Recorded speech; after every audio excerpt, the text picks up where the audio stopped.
الشارع لكل العراقيين، لكل ابناء النجف، ما مسموح اي واحد يقطع الشارع.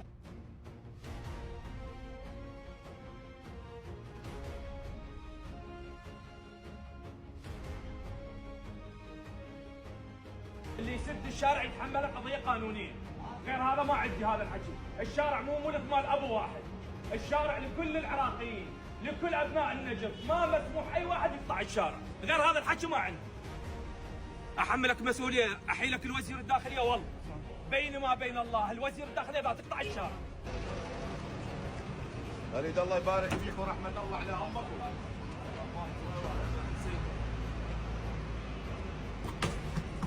تتعامل بالاحترام، بالاخوه، بالانسانيه، كلها مدفي.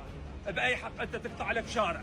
باي حق تخلي هاي المهزله، هاي المهزله انت من اللي يسمح لك تقطع لك شارع؟ تخلي تايرات، تخلي مصدات، تخلي لك حاويات.